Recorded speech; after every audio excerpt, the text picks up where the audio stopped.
Friends, मैं Vinod sir और आप देख रहे हैं विनोद जीएस गुरु चैनल। जैसा कि मैंने वादा किया था कि आपको सबसे पहले हिस्ट्री में मॉडर्न हिस्ट्री पढ़ाएंगे और मॉडर्न हिस्ट्री की जीएस के तौर पे, चाहे वो पीसीएस हो, चाहे यूपीएससी हो, चाहे एसएससी हो, लेकिन हम ये गुजारिश करेंगे कि आखिर जो फैक्ट टू फैक्ट, कभी कभी ऐसा होता है एग्जाम में फैक्ट टू फैक्ट पूछ लिया जाता है। यूपीएससी में देखे होंगे वो फैक्ट भी पूछता है और उसे वर्णनात्मक भी पूछता है, डिस्क्रिप्टिव भी पूछता है। तो डिस्क्रिप्टिव पूछने का वजह क्या है? तो कहने का मतलब ये है, जैसे सपोज दैट आप एक एग्जांपल ले लीजिए, अगर आपसे पूछ लिया जाए कि जो मॉडर्न हिस्ट्री में यूरोपियों का आगमन होता है, सबसे पहले तो ये बता दिया जाता है कि वास्को डी गामा इंडिया की खोज किए। तो प्यारे, इंडिया की खोज नहीं, क्या इंडिया पहले नहीं था? इंडिया था, भारत था, पहले भारत था। आप ये समझिए। दूसरी चीज ये है कि आपसे सीधा सटीक क्वेश्चन इसका है कि भारत था और भारत की खोज मार्ग ये वास्को डी गामा द्वारा खोजा गया था। वजह क्या थी? अब ये प्रश्न उठता है। प्रश्न ये है कि उस समय कुस्तुनतुनिया पर उस्मानियों का विरोध के कारण विजय प्राप्त कर लिए थे, अर्थात युद्ध चला था 1453 में। बात हमारी होगी, यानी विजय प्राप्त कर लिए थे 1453 में। अगर 1453 में वो रास्ता अगर बंद हो जाता, पहले क्या करते थे पुर्तगाली लोग? यही अरब से जाकर के धीरे से अपना सब कुछ संभाल लेते थे और अरब वासी क्या करते थे? अरब से व्यापार भारत का पहले बराबर चलता था। पहले भारत से अरब से बहुत ज्यादा व्यापार चलता था। हमें तो ऐसा लगता है जैसे अब टीचर लोग ये बता देते हैं कि वहां क्या नाम है, अफ्रीका के तट पर केन्या और मोजाम्बिक के बीच में वहां एक कोई द्वीप है, इस तरीके से वहां ठहरता है, वहां क्या नाम है, गुजरात का व्यापारी मिलता है। अरे वो व्यापारी मिलता है तो ऐसे कैसे अचानक वो पहुंच गया होगा वहां पे? आप सोचिए, जो नाविक मुनीद है, अभी मैं परिचय बता रहा हूं, आप फैक्ट टू फैक्ट सोचिए। यही है यूपीएससी का वर्णनात्मक, यही वर्णन है कि ये बताइए कि डायरेक्ट कैसे वह पहुंच गया मुनीद नाविक। क्या वजह थी? जब हमारे यहां भारत में मसालों की खेती होती थी, क्या वजह था कि अफ्रीका के तट पे जाके पहुंचा? ये आपके मन में क्वेश्चन उठना चाहिए। कैसे वहां वास्को डी गामा से मिल जाता है?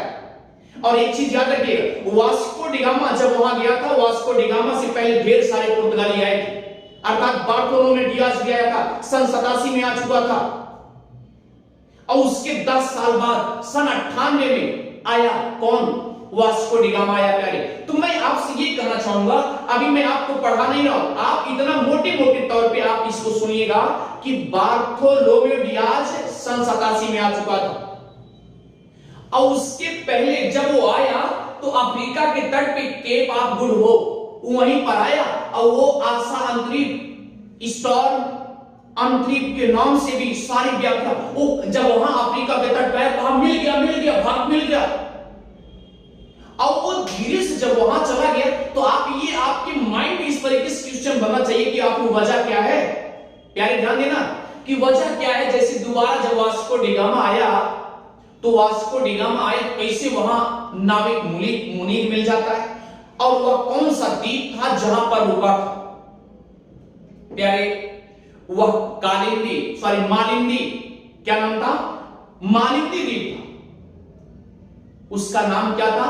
मालिंदी द्वीप। और याद रखना, मालिंदी द्वीप पर वहां हाथी दांत, सोना, ये सब ढेर सारी वहां पर होता था। अर्थात केन्या और तंजानिया, मोजाम्बिक और तंजानिया, केन्या। आप सोचिए, मोजाम्बिक से 120 किलोमीटर जब आप नॉर्थ में जाओगे तो वहां पर उसके पूर्व साइड आपको क्या मिलेगा प्यारे? एक मालिंदी द्वीप मिलेगा, जहां पर हाथी के दांत ये सब ढेर सारे मिलते थे। और इसका मतलब ये है, और कभी कभी आज तक तो इतिहासकार ये फिक्स नहीं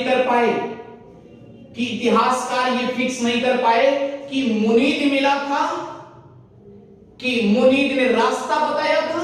लेकिन याद रखना प्यारे, हमें तो जहां तक लगता है कि मुनीद ने रास्ता बताया था, प्यारे।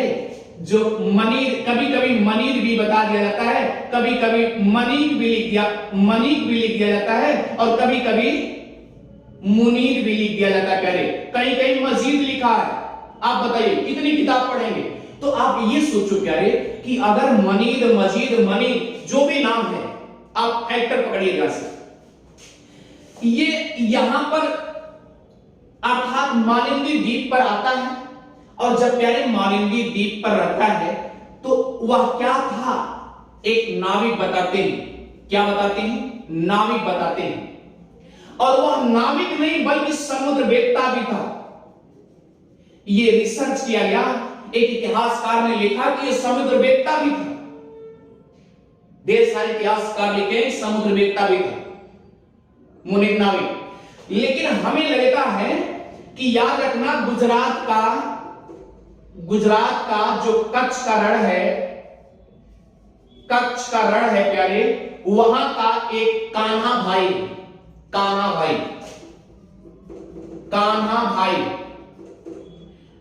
क्या नाम था? कान्हा भाई। और कहीं कहीं किसी किताब में कान्हा भाई लिखे मिलेगा, और कहीं कहीं कांजी भाई मिलेगा। तो आप बताइए इसमें कितना बड़ा कंफ्यूजन है। तो याद रखना प्यारे, ये जो कांजी भाई और कान्हा भाई दो मतलब एक ही नाम है। और ये कांजी भाई ये मालिंदी द्वीप पर गए थे, क्योंकि अपने गुजरात में क्या होता था, यहां पर केरला में मसालों की ढेर सारे बागान मिलते थे प्यारे। और ये मसाला ले जाकर के क्या करता था, मालिंदी द्वीप पर भी सप्लाई करता था। और वहां से सोना और ये हाथी के दांत और ये सब ढेर सारे ले आकर के अपने यहां सेल करता था। इसका मतलब ये व्यापार वाला जो प्रोग्रेस था इस तरीके से चलता था। और दूसरा कंडीशन क्या है, अब आप ध्यान दीजिए, इस पे अगर हम कहते हैं कि मनीद वाली प्रॉब्लम, तो याद रखना प्यारे, ये मनीद जो है ये केवल वास्को डिगामा का रास्ता बताया था, ना कि वो ले जाके वहां उतारा था। प्यारे दूसरी बात ये है कि वह एक नाविक वो भी था, और ये भी दूसरी ध्यान दीजिए, ये जो कानजी भाई और कान्हा भाई थे ये गुजरात की कच्छ रण से बिलोंग करते थे। और ये वहां गए थे, मालिंदी द्वीप पर गए थे। और प्यारे ध्यान देना, जिस दिन अभी मैं पढ़ा नहीं रहा, आपको थोड़ा सा हिंट देकर के परिचय बता रहा हूं, और नेक्स्ट वीडियो जो आपकी जाएगी वो बहुत डीपली जाएगी, एक टू द पॉइंट जाएगा। आप ढेर सारे आप सोचिए, अपने क्वेश्चन दिमाग सोचिए कैसे अचानक वहां पहुंच गया। और दूसरी बात क्या है प्यारे, कि जब 7 जुलाई 1497 को वास्को डिगामा घर से निकला था, एक चीज आप जानते हैं, कोई विदेश जाता है, कोई विदेश जाने लगे, परदेश जाने लगे, तो हजारों की संख्या में क्या करते हैं लोग, घर आके मशविरा, उनको आशीर्वाद वचन देते हैं। तो यही कंडीशन वास्को डिगामा के साथ भी हुआ था। वास्को डिगामा 8 जुलाई वास्को डिगामा जो है, डिगामा 8 जुलाई 1497 को लिस्बन छोड़ दिया था। लिस्बन से जैसे निकले, डे पब्लिक अर्थात उनके जो पुर्तगाली थे लोग, उनको विदा करने के लिए कि भाई ये तो जा रहे हैं, कौन, वास्को डिगामा जा रहे हैं प्यारे, तो अभी मैं परिचय बता रहा हूं, ध्यान सुनिएगा, बाकी तो क्लास आपको मिलेगी, अच्छी खासी मिलेगी। ये जब आए, और याद रखना प्यारे, ये जब यहां पर आते हैं 8 जुलाई को लिस्बन छोड़ देते हैं। पुर्तगाल की राजधानी लिस्बन है, और लिस्बन से जब निकलते हैं, पता नहीं कितने लोगों के मन में आंसू आए होंगे। पूछिए, आप सोचिए, कारण क्या था? कारण ये था कि भैया वो उतनी दूर की पता नहीं लंबी सफर करने जा रहे हैं, पता नहीं फिर वापस आ पाए कि ना आ पाए, ये कंडीशन बना रहता था, और इसीलिए सब रो रहे थे। प्यारे ध्यान देना, बहुत मार्मिक कहानी है। मैंने आपसे कहा कि history, modern history, medieval history और एशियन हिस्ट्री, आपको हम गर्व के साथ कह सकते हैं कि एक एक टू द पॉइंट जहां से उठेगा वो पूरा आपको न्यौछावर कर दिया जाएगा, चाहे वो एनसीईआरटी हो, चाहे वो कोई किसी की राइटर किताब हो, आपको फैक्ट टू फैक्ट मिलेगा, ये 110%। ये आप सोचिए, जब ये लिस्बन से निकले, लिस्बन से निकलने के बाद प्यारे ध्यान देना, हुआ क्या? अभी तो ये सोचिए, अब आप ये क्वेश्चन तो आपके मन में ये भी होना चाहिए कि मान लीजिए वो काली कट के तट पे पहुंचे, काली कट के तट पर पहुंचे। प्यारे ध्यान देना, काली कट के तट पे पहुंचे और कानजी भाई लेके गए, किसके पास लेके गए? समंदर राजा, अर्थात उसका क्या नाम था? राजा जमोरियन। और जमोरियन की ये उपाधि थी प्यारे, जमोरियन उपाधि थी। पुर्तगालियों ने जमोरियन, राजा को जमोरियन की उपाधि दिया करते थे। और जब वो जमोरियन के पास ले गया, याद रखना उस समय झमाझम बारिश हो रही थी। वास्को डी गामा जब पहुंचा था दरबार, और दरबार पहुंचने से पहले, प्यारे ध्यान देना, दरबार पहुंचने से पहले एक मरियम की मूर्ति देखे थे, एक मंदिर की मूर्ति देखे थे। वास्को डी गामा ने मूर्ति देखा, मरियम की मूर्ति, तो उनको समझ में क्या आया कि लगता है कि यहां भी ईसाई लोग हैं, कोई फॉलो करेगा, ये इस तरीके से लगा उनको भी। अब सोचिए, लेकिन याद रखना, जब ये जमोरियन के पास ऐसे डायरेक्ट तुरंत वार्तालाप थोड़ी हो जाएगी, नहीं होगी। दूसरा कंडीशन क्या है? जमोरियन के पास उस मुस्लिम वर्ग के नौकरशाही थे, और जब ये जमोरियन के पास ले जाते हैं प्यारे, जहां उनका दरबार लगा था जमोरियन का, तो याद रखना उस समय इतनी बारिश हो रही थी, इतनी बारिश हो रही थी कि वास्को डी गामा एकदम भीगते हुए कंडीशन में गया था। उसके बाद राजा जमोरियन को यह फील हुआ, राजा जमोरियन ये भी सोच रहे थे कि हमें लगता है ये भी एक अरबियन है और भीग गया है, और इसको पहले तो स्वतंत्र किया जाए, खुश किया जाए। लेकिन फिर हुआ क्या? अभी कहानी परिचय बता रहा हूं, खाली परिचय सुन लीजिए, उसके बाद आपको मॉडर्न हिस्ट्री समझा दी जाएगी, अच्छे समझ में आ जाएगा, ये फुल गारंटी। आप सोचिए कि उस समय ये कंडीशन जमोरियन के पास ऐसे डायरेक्ट कोई, अगर कोई राजा होगा, कोई राजा की उपाधि मिली होगी, तो क्या राजा के पास कोई डायरेक्ट एंट्री कर जाएगा? उसका भी कोई दास वहां पर खड़ा होगा। पहले के जमाने में दास खड़ा होते थे, और आज क्या नहीं खड़ा होते? क्या कोई राजा महाराजा बन जाए, उसके बाद क्या होता है? उनके नौकरशाही, उनके गेटों पे पहरेदार होते हैं। आज ये पहरेदार राजा जमोरियन के पास भी, वो जो राजा थे उनके पास भी पहरेदार खड़े होते थे। और इसमें जो जमोरियन थे, जमोरियन के दो दासी थे, और वो याद रखिएगा मुस्लिम वर्ग के कुछ लोग थे। और याद रखना मुस्लिम वर्ग थे, और याद रखना उस समय काली कट से जो व्यापार पहले हुआ करता था, सबसे पहले अरब वासियों से हुआ करता था, प्यारे ना, और अरब वासियों से हुआ करता था। और इनके जो दासी थे, क्या मुस्लिम और अरब वासियों से कांटेक्ट नहीं रहा? भरपूर कांटेक्ट रहा। और जमोरियन अरब वासियों से संतुष्ट भी था, क्योंकि व्यापार हुआ करता था। आप सोचिए प्यारे, अपने दिल में सोचिए कि ऐसा क्वेश्चन कैसे बन सकता है कि राजा जमोरियन के पास डायरेक्ट सब लोग पढ़ा देते हैं कि राजा जमोरियन के पास डायरेक्ट जाके मिल लेता है। ऐसा कोई मिला देगा? अनुमति लेनी पड़ती है। आज भी ये चल रहा है, कोई अच्छे पोस्ट पे हो जाए, कोई राजा महाराजा हो जाए तो डायरेक्ट आप मिला दोगे? नहीं, कभी नहीं। ना मिल पाएंगे, ना मिला सकते हो बगैर अनुमति के प्यारे। और दूसरी बात, मैंने कहा कि जब ये जमोरियन के पास गया, कौन? कानजी भाई लेके गए वास्को डी गामा की। अभी तो ये पूरा एकदम पिक्चर जैसा दिखाया जाएगा प्यारे। आपने पिक्चर देखा, मैंने कहा कि आप पिक्चर देखें ना, पिक्चर जैसे देखा है उसी तरीके से मैं आपको पढ़ाऊंगा। लेकिन पहले कंडीशन सोच लीजिए, पहले इसका परिचय सोच लीजिए, होता क्या कंडीशन। अब ये सोचिए कि वास्को डी गामा जब जमोरियन के पास पहुंचेगा तो डायरेक्ट ऐसे व्यापार करने के लिए बात कर लेगा? नहीं करेगा ना।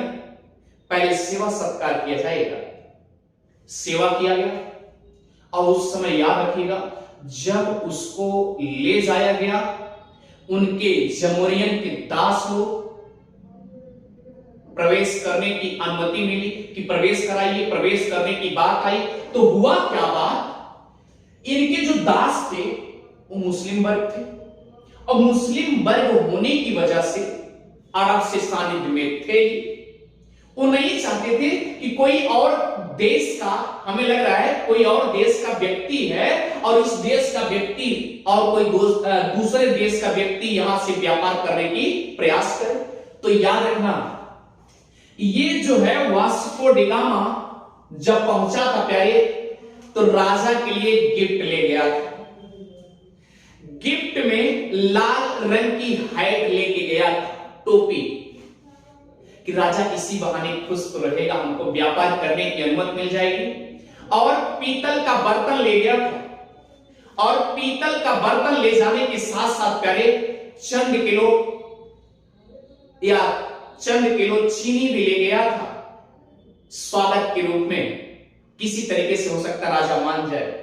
और कुछ शहद भी ले गया था। गजब गजब बात। अब सोचिए, अब जब वो चंद किलो चीनी, लाल रंग की है और शहद इस तरीके से ले गया, और इनके पहले डायरेक्ट जमोरियन को नहीं प्रवेश कर देता, बल्कि जमोरियन के दासों के सामने रखता है। और जब दासों के सामने प्यारे रखता है, तो आप समझिए वो अरबवासी थे। क्या वो सोचे, क्योंकि अब ये इनके दास के मन में ये सोच रहे थे कि कहीं ऐसा न हो राजा पिघल जाए कि मेरे लिए इतना गिफ्ट आया है। प्यारे ध्यान देना, इतना गिफ्ट आया है, राजा पिघल जाए। तो ये दास क्या किए, धीरे से मना कर दिए, इग्नोर कर दिए, मेरे लिए यहां कुछ ऐसा कुछ वर्जित, सब कुछ वर्जित। तब बताइए, अगर इन्होंने वर्जित कर दिया तो वास्को डी गामा के मन में खिन्न रहा होगा कि नहीं रहा होगा। यहीं से विवाद उठता है प्यारे। यही वेरी वेरी इंपॉर्टेंट है कि यहीं से विवाद उठता है।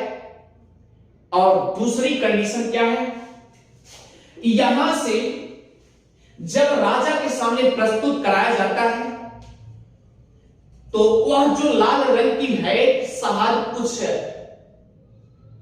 किलो चीनी या चंद किलो चीनी और शहद, ये सब राजा के सामने प्रस्तुत नहीं हो पाते। राजा से धीरे धीरे थोड़ा थोड़ा वार्तालाप होती है, और राजा से थोड़ा थोड़ा वार्तालाप होती है, कुछ लेने देने के लिए बात होती है, तो वहां से केवल व्यापार की अनुमति मिलती है और कुछ नहीं मिल पाता। ऐसा कोई डायरेक्ट पहुंच के बोल देगा फैक्ट्री डालेंगे, नहीं, कभी नहीं हो सकता। फैक्ट्री की अनुमति बात छोड़िए, केवल कुछ चंद मसालों के लिए बात हुई, और चंद मसालों के लिए जब प्यारी बात हुई, तो वह मसाला केवल ले जाने के लिए अनुमति मिली। और याद रखिए, जब तक वास्को डी गामा वहां खड़ा था, वास्को डी गामा जब तक खड़ा था तब तक देख रहा था कि यहां का माहौल कैसे है, किस तरीके से लोग व्यापार करते हैं। और याद रखिएगा, उधर कुन्नूर और इधर जितने भी दक्कन वाले क्षेत्र थे, आपसी क्षेत्रों में विवाद चल रहा था, वहां के शासकों द्वारा आपसी विवाद चल रहा था। अर्थात दक्कन क्षेत्र में बहमन का जो क्षेत्र चल रहा था, शासक के तौर पे जो एरिया कवरेज किए थे, उसमें भी आपस में विवाद चल रहे थे। ये अनुभव कर लिया। अब 2 पॉइंट मिल गया वास्को डी गामा को। 2 पॉइंट मिलने का मतलब कि इधर तो इधर खिन्न भी हो गया है, इधर मुस्लिम वर्गों से खिन्न भी हो गया। और दूसरा कंडीशन क्या है, उधर देख लिया कि यहां का माहौल जो है बहमन साम्राज्य में जो चल रहा है, ये कंडीशन क्या है, लग रहा है कि आपस में शासक में जम नहीं रहे, नाजुक। और जैसे वहां से बैग आता है, रिटर्न ले दे के कुछ सामान लेके मसालों के तौर पे लेके निकलता है, बैग चलता है, तो प्यारे ध्यान दीजिएगा, हुआ क्या, वह ये अनुभव कर रहा था कि जितने भी नाव चल रहे हैं, नैया जितनी है, सब एकदम खाली खाली। लगभग यहां तक डाटा बचाया जाता है कि लगभग 1500 नाव का अनुभव किया था। प्यारे, ये रहा परिचय। और याद रखना प्यारे, जब ये बेचारा नाव ये वास्को डी गामा लेके पहुंचता है, वहां लेके पहुंचता है, तो अब ये सोचिए, मसाला तो लेकर के पहुंचा वास्को डी गामा। तो याद रखना, स्पेन के एक शासक थे जिसका नाम था मैकबेल दुती। और मैकबेल दुती ने, उनको खुशी मिल गई और वो खत लिखवा करके, मैकबेल दुती ने खत लिखवा करके स्पेन में पूरा एकदम न्यौछावर कर दिए। क्योंकि उस समय याद रखना, स्पेन और पुर्तगाल 2 ही ऐसे देश थे जो उभरती हुई दिशा में चल रहे थे। और उसके बाद मैकबेल ने दुती, उन्होंने क्या किया, खत लिखवा दिया इसाबेल के पास, महारानी इसाबेल के पास। और इसाबेल के पास लिखवा दिए कि वास्को डी गामा वहां से लौट आया है और ढेर सारे कंडीशन अनुभव कर चुका है। अब ऐसा करते हैं कि धर्म के लिए भी चलते हैं, धार्मिक के लिए भी, अर्थात ईसाई का भी प्रचार वहां किया जाएगा, क्योंकि माहौल सब कुछ जान चुका था। प्यारे ध्यान देना, मैंने आपसे कहा कि आने वाले जो नेक्स्ट वीडियो होगा, अब आप सोचते होंगे प्यारे कि 8 जुलाई 1497 को निकला था, तो वह शनिवार दिन था। कौन सा दिन था? शनिवार दिन था। और शनिवार को जब प्यारे निकला था ना, तो हजारों लोग उससे विदा करने आए थे, मिलने आए थे। पता नहीं कितने लोग लौट पाएंगे कि नहीं लौट पाएंगे। यहां तक डाटा बताया गया है कि 170 में केवल 54 लोग लौट पाए थे, बाकी सब अफरा तफरी में निपट गए थे। तो प्यारे, मैं आपसे उम्मीद करता हूं जो मेरा ये स्पीच रहा है, यह स्पीच आप अच्छे से आज इतना समझ लीजिए, एक इंट्रोडक्शन के तौर पे, और उसके बाद जो नेक्स्ट क्लास होगी आपको बहुत बेहतरीन क्लास होगी, यानी टू द पॉइंट एग्जैक्ट, कौन कहां से मिला, कैसे मिला, क्यों बिछड़न हुआ, क्यों उनके मन में खटास आई, वजह क्या था। तो हमें लगता है कि मॉडर्न हिस्ट्री आपके लिए बहुत ही इजी हो जाएगा, बहुत इजी हो जाएगा। पूरी कहानी बस एकदम कहानी जैसे आप पढ़ेंगे। लेकिन एक शर्त याद रखिएगा प्यारे, हमने आपसे बता दिया कि विनोद जीएस गुरु चैनल को सब्सक्राइब करना और शेयर करना ना भूलें। थैंक यू प्यारे, thank you, thank you, thank you.